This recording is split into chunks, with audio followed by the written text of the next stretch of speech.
You are watching News Era 24/7. Truth behind the truth. नमस्कार, आदाब, सत श्री अकाल। खास मुलाकात की एक और कड़ी लेकर हाजिर हूं मैं, आपकी दोस्त बिंदिया।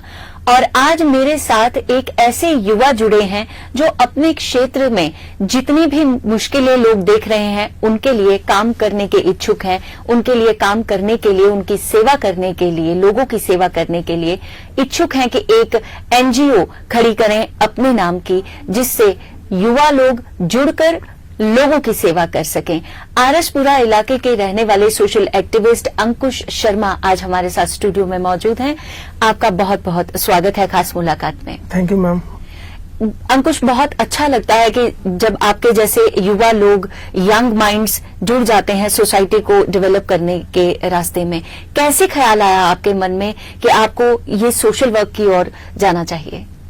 मैम, जैसे हमारा जो इलाका है आरसपुरा जी, अभी फिलहाल काफी डेवलप इलाका है, लेकिन कुछ ऐसी वजह है जो कि गरीब आदमी जो लोग हैं उन तक नहीं पहुंच पा रहा। तो हमारे घर के पास जो है वहाँ भी लोग हैं ऐसे जिन तक राशन नहीं पहुंचा। कोरोना में पिछली साल और इस साल भी बहुत तकलीफ हुई। उन्हीं को देखकर मेरे जो कुछ फ्रेंड्स थे, हमने प्लान किया और उन तक राशन, मास्क डिस्ट्रीब्यूशन वगैरह सब कुछ किया। और अब हम सोच रहे हैं कि एक एनजीओ बनाए जो अच्छे लेवल पर लोगों की हेल्प कर सके। तो आपके आरसपुरा के इलाके को अगर देखा जाए तो काफी डेवलप्ड माना जाता है। क्या फिर भी ऐसी डेवलपमेंट रखते हुए भी कोई ऐसी मुश्किलें लोगों को सामने आती हैं? यस मैम, बहुत से इशू हैं। जैसे रोड्स का, जो विलेजेस की जो गलियां हैं वहां तक जो है वो नहीं बन पा रही हैं। काफी बार जो है वो उनको जो है एडमिनिस्ट्रेशन को हमने वो किया है, लेकिन ऐसा कुछ नहीं हुआ। और बिजली जो है वो ज्यादा कट्स लग रहे हैं। ऊपर से बोल रहे हैं कि आरसपुरा में जो है स्मार्ट मीटर्स वगैरह लगाएंगे, लेकिन ये चीज गलत है। बिजली नहीं प्रोवाइड हो रही। और कोरोना में जो है यूथ बिल्कुल फ्री है, काम बंद है। तो एक दो इशू है, जैसे रिवाइन है, जी, नाला है जैसे वो, तो वहाँ वो इशू है। ये एक नाला आपके देखा गया है कि आरसपुरा इलाके का जो डिग्री कॉलेज है, एक उसकी बैक साइड पे भी है और एक स्कूल है नागबनी स्कूल के साथ में भी एक नाला गुजरता है। एजुकेशनल इंस्टीट्यूट्स ऐसी जगह होती हैं जहां पर युवा लोग भी होते हैं और बच्चे भी होते हैं। तो अगर हम विकास की बात करते हैं, माइंड डेवलपमेंट की बात करते हैं, तो एजुकेशनल इंस्टीट्यूट से ही होती हैं। लेकिन बारिश के मौके पर अक्सर ये देखा गया है कि ये नालों का पानी इन्हीं एजुकेशनल इंस्टीट्यूट्स में जाकर के बच्चों की मुश्किलें बढ़ाता है। तो आपको क्या इस तरह की कोई ऐसी मुश्किल नजर में आई? जी मैम, इस मुद्दे पर बहुत मुश्किल होती है लोगों को। जैसे जब बारिश का पानी जो है वो डिग्री कॉलेजेस में जाता है। क्या लोग कभी इस बारे में बात करते हैं? मैम, लोगों ने बात की है। लोगों ने जो है वो म्युनिसिपैलिटी वगैरह, एसडीएम वगैरह हो गया, उन तक बात भी पहुंचाई है। काफी एप्लीकेशंस भी लगी हैं इस मुद्दे पे, लेकिन ऐसा कुछ नहीं हुआ। एक्शन कोई नहीं लिया गया इस पे। क्या कारण लगता है आपको कि क्यों एक्शन नहीं लेता है एडमिनिस्ट्रेशन या जेएमसी? मैम, क्या कह सकते हैं, टाल कर रहे हैं वो बार बार। जाते तो हैं हम उनके पास, लेकिन वो बोलते कि हो जाएगा, लेकिन ऐसा कुछ नहीं हुआ। 2 बार बीजेपी के एमएलए भी रह चुके हैं। जी, लेकिन ऐसा बेसिक वर्क कुछ नहीं हुआ। जो हो रहा है रिपीट काम हो रहा है, उसी को वापस रिपीट कर रहे हैं। लेकिन जो पेंडिंग पड़ा हुआ है उस पर ऐसा अभी तक कुछ नहीं हुआ कि जो पेंडिंग काम है उसको करना चाहिए। बैंक से जो हफ्ता बंद रहते हैं पानियों में, तो काफी लोगों को जो बरसात में मुश्किल होती है, घरों में पानी जाता है, वो लोग सफर करते हैं बहुत बड़ा। तो जेएमसी अक्सर ये बात करता है कि हमने हर वार्ड को मॉडल वार्ड बनाना है। तो क्या आपको लगता है कि आरसपुरा में हर वार्ड मॉडल वार्ड के हिसाब से काम कर रहा है? ऐसा कोई इशू कोई नहीं है। ऐसी कोई मॉडल वार्ड अभी तक जो है वो नहीं बन पाई। जीएमसी को जो है ये इस बात पे करना चाहिए। बाकी थोड़ा सा फर्क दिख रहा है, लेकिन अभी बहुत सी कमियां जो सुधारनी है। अभी किस तरह की कमियों की आप बात करते हैं? क्योंकि आप युवा हैं, आप लोग अक्सर अपने इलाके के लिए खड़े रहते हैं, अपने इलाकों की बात करते हैं। तो किस तरह की मुश्किलें आपको लगता है कि वहाँ के रहने वाले लोगों को आ रही है? जैसे मैम, जो गलियां हैं वो नहीं बना पा रहे। अच्छा। हमारे काउंसलर जो हैं जितने भी हैं जी, वो गलियां आरसपुरा की नहीं कंप्लीट हो रही। उसके बाद जो आरसपुरा इलाके की मेन सिटी की बात कर रहे हैं आप? मेन सिटी मतलब कि जो घर तक जो काफी अच्छा जो है, काफी लोगों की विलेजेस हैं अंदर जाके, काफी घर है वो, वहाँ की नहीं बन पा रही। लाइट सिस्टम है जो बिल्कुल डाउन है। काफी कट्स होते हैं, कई बार तो पूरा दिन लाइट बंद होती है। वहाँ पे लोग परेशान है। और जो ये बारिश का जो पानी घरों में जाता है जी, इससे लोगों का बहुत नुकसान होता है। तकरीबन 100 के आसपास गांव जुड़े हुए हैं आरएसपुरा इलाके के साथ। तो अगर सिटी में आप कह रहे हैं कि गलियां जो हैं वो पूरी तरह से नहीं बनी हैं, तो क्या गांव में भी ऐसे ही हालात हैं या इससे भी बुरे हालात हैं? गांव में हम बहुत बुरे हालात है। हम कई बार गांव में जाते हैं ना, तो ना रोडे वगैरह वहाँ पे ऐसा कुछ नहीं है, और लोग बहुत ही अभी बैकवर्ड है वहाँ पे। अच्छा। क्योंकि जो मेन सिटी है आरएसपुरा, अगर जो भी हमारे एमएलए है या कोई काउंसलर है या म्यूनसिपैलिटी का जो चेयरमैन है जी, अगर वो मेन वहीं पे काम करे तो फिर आगे जाए ना, वो वहीं पे नहीं मेन ऐसा इश्यू है। आरएसपुरा में बहुत इश्यू है, गांव तक कैसे पहुंच पाएंगे? तो अगर इतने ढेर सारे इश्यूज आप बात कर रहे हैं, आपको युवा होते हुए ये लग रहा है कि आपकी जिम्मेदारी बन गई है कि आप आकर के ऐसा काम करें कि लोगों तक सेवा मुहैया करवा सके, सुविधाएं पहुंचा सकें, तो क्या वहां के पॉलिटिकल लीडर्स जो हैं, वहां के जो डीडीसी के इलेक्शंस जीत करके आए हैं या जो वहां के एमएलएस हैं, एमएलसीज हैं, क्या उनकी तरफ से कोई ऐसी सुविधा लोगों के लिए नहीं आती है? मैम ऐसी कोई सुविधा नहीं उनके लिए। जो डीडीसी के मेंबर अभी जीते हैं गौरव राम भगत जी, जब ये एमएलए थे तो इन्होंने अपने कार्यकाल में 5 साल में कोई काम नहीं करवाया। ये लोगों तो दिखे तक नहीं आरएसपुरा में। और उसके बाद इन पर जो लगा था आरोप, इन्होंने जो पार्टी चेंज की उसके बाद जो फिर अब बीजेपी में आए, अब डीडीसी बने हैं, अब भी नहीं दिख रहे हैं ये लोगों को। तो जब ये दिखेंगे नहीं तो मैम वो कैसे होगा? इनका सबसे पहले दिखना जरूरी है ना। जो लोग वोट कर रहे हैं उनको दिखो तो सही जी। ये दिख नहीं पा रहे तो वो कैसे होगा?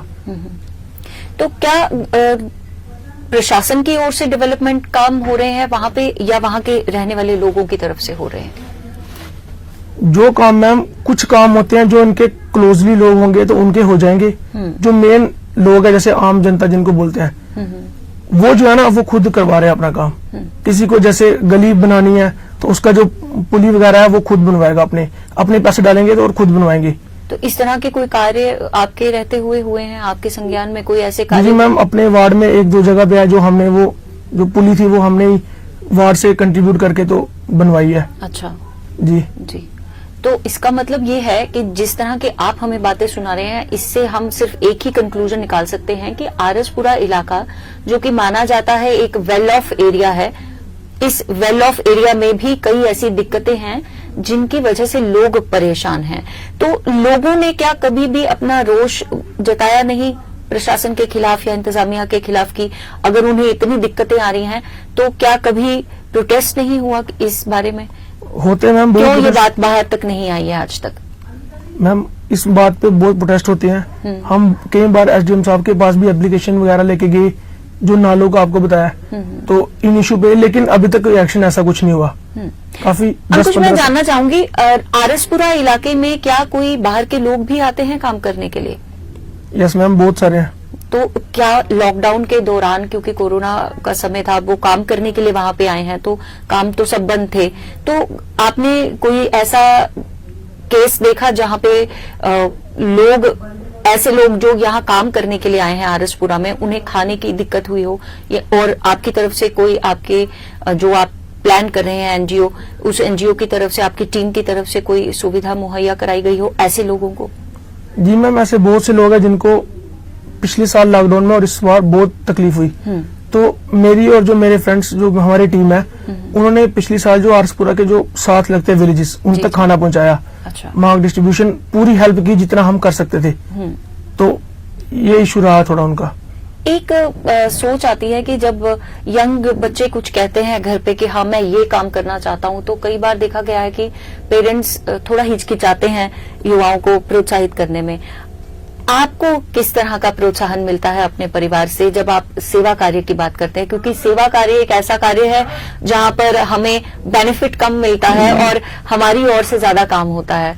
तो क्या परिवार आपके साथ है, आपको प्रोत्साहन मिलता? जी मैम, मेरे को पूरी सपोर्ट मिलती है अपनी फैमिली से। मेरे फादर मदर पूरी सपोर्ट करते हैं। मेरे और भी जो रिलेटिव्स हैं वो पूरी हेल्प करते हैं मेरी। कोई भी मसला हो उनसे शेयर करना हो, कोई प्रॉब्लम हो कि मोहल्ले की ये प्रॉब्लम है, ऐसे कैसे होगा, तो वो मुझे पूरी हेल्प कर देते हैं।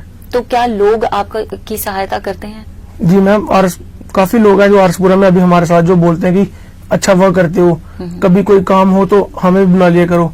ऐसे मैम बहुत सा जो है वो ग्रुप हमारे साथ जुड़ रहा है। जब हमने स्टार्ट किया था तो 3 या 4 लड़के थे हम, आज काफी जो लड़के हैं हमारे साथ हैं, जो जब हम काम करते हैं तो वो खड़े हो जाते हैं हमारे साथ। ये कितनी अच्छी एक सोच सामने आती है कि अगर दो युवा भी ये सोच ले, ठान लें कि हम कोई काम करना चाहते हैं और फिर उनका परिवार उनके साथ जुड़ जाए, तो ये 2 से 4, 4 से 6 और 6 से फिर पूरी एक टीम, एक बड़ी टीम बनने में ज्यादा समय नहीं लगेगा। और जब इस तरह की यंग टीम्स सोसाइटी के बीच में रहकर सोसाइटी के लिए काम करेंगी तो definitely there will be a development which will be shown on the major platforms. Ankush, आप युवा हैं, आप ग्रेजुएशन करके आए हैं और एक सोशल वर्क करने की फील्ड में जा रहे हैं। बहुत वास्ट फील्ड होती है सोशल वर्क। आज आप छोटे पैमाने पे कर रहे हैं, कल आपको बड़े पैमाने पे करना पड़ेगा। क्या अंकुश शर्मा तैयार है बड़ी जिम्मेदारी उठाने के लिए? हम कोशिश तो ये हमारी कि हम फुल प्रिपेयर है। आगे तक जैसे जो भी होगा मसला, हम पूरी हेल्प करेंगे लोगों की, जहां तक हम पहुंच सकते हैं पूरी ट्राई होगी हमारी। तो क्या जरिया बनाएंगे? क्या एनजीओ खड़ी करेंगे या कोई ग्रुप खड़ा करेंगे? अभी हम प्लान कर रहे हैं कि अपनी एनजीओ जो है वो तैयार की जाए। काफी बड़े लेवल तक की एनजीओ है। कुछ और फ्रेंड्स हैं मेरे जो गवर्नमेंट जॉब्स वगैरह हैं, वो भी ऐड होंगे इसमें, कि जाके जो लोगों को है जो काफी दूर तक मतलब हम हेल्प कर सके। काफी ज्यादा किस तरह की हेल्प आप लोगों तक पहुंचाना चाहेंगे? जैसे मैम जिनके पास खाना वगैरह नहीं पहुंचता, या किसी को कोई बात रखना चाहिए किसी ऑफिसर के आगे या किसी भी गवर्नमेंट सर्वेंट के आगे, वो रख नहीं पाते, कोई भी ऐसा इश्यू होगा उन पे हम जो है उनके साथ खड़े रहेंगे और उनकी बात है जो आगे तक पहुंच जाएंगे। इस टाइम पे अंकुश, जो आपकी एज के लोग होते हैं, हमने बहुत ज्यादा देखा इस पैंडेमिक के दौरान भी भटक जाते हैं युवा, क्योंकि रोजगार नहीं है, पढ़ाई भी नहीं चल रही है और किसी तरह का कोई एंटरटेनमेंट का साधन भी नहीं रहता है, रिक्रिएशन का साधन भी नहीं रहता है, तो युवा जो है वो नशे की ओर चला जाता है। क्या कहना चाहेंगे इस बारे में? ये बात है, लेकिन मैम हमें फैमिली सपोर्ट था पूरा। हमने वर्क किया लॉकडाउन में, घर बैठ के तो बोर हम भी तो हो रहे थे, लेकिन हम इस चीज की तरफ जो है वो नहीं मुड़े।